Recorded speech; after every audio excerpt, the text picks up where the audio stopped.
Bom dia, boa tarde, boa noite ou até mesmo boa madrugada, dependendo da hora que você resolver nos dar a honra de assistir esse nosso vídeo informativo. Esse é aquele vídeo que a gente adora trazer para vocês. Primeiro, porque o Haddad dá uma lição em um economista, jornalista do Estadão.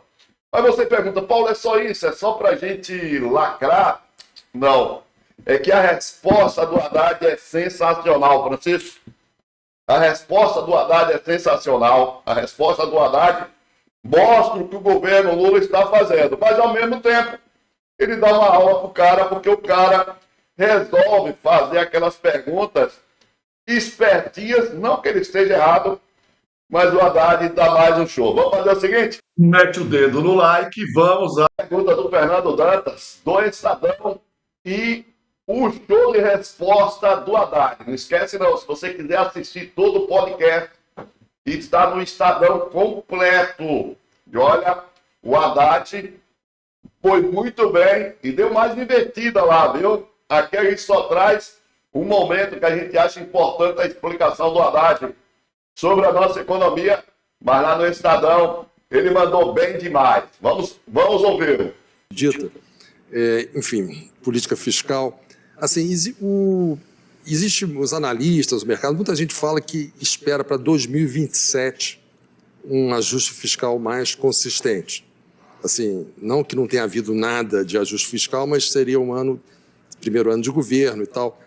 Em caso de reeleição do presidente Lula, será que faria sentido, vocês contemplam essa ideia de fazer por exemplo, tem alguns assuntos que são quase que tabus, que é a questão, por exemplo, do salário mínimo, eventualmente a atual lei ainda comporta aumentos de salário mínimo que ainda são muito altos para a questão da estabilização da dívida pública, até se fala, por exemplo, de usar o PIB per capita, por exemplo, ou, obviamente, uma opção mais radical seria desvincular, mas isso é muito difícil. Tem a questão também da vinculação da saúde e da educação à receita.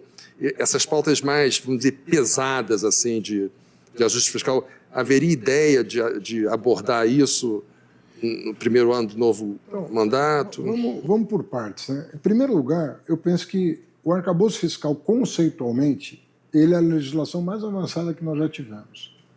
Porque ele trabalha a receita e a despesa concomitantemente.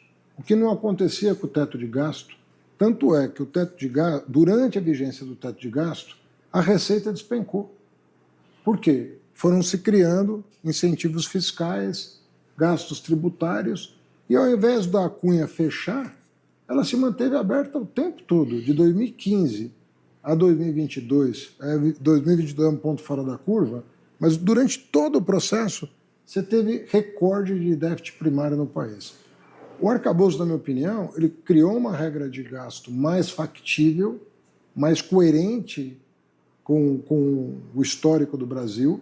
Ele é limitante, é um teto limitante, mas, ao mesmo tempo, ao fixar metas primárias que não são alteradas ao longo do ano, como aconteceu, por exemplo, com o Meirelles, como aconteceu com o furo do teto durante o governo Bolsonaro, ele impede o crescimento do gasto tributário, que foi o que mais cresceu ao longo dos últimos anos.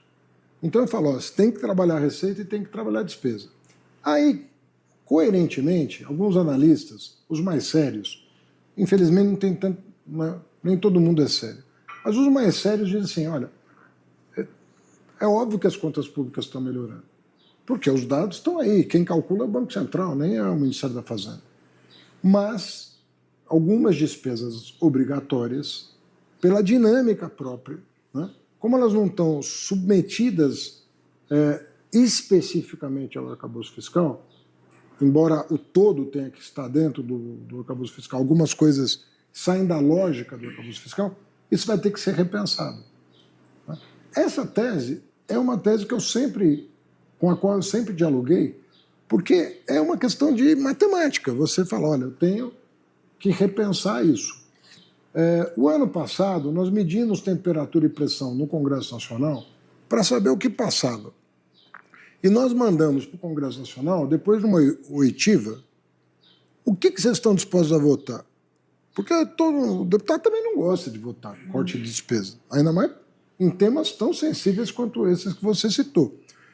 E, para minha surpresa, eles não aprovaram sequer aquilo que nós encaminhamos, como, por exemplo, a indexação dos fundos constitucionais.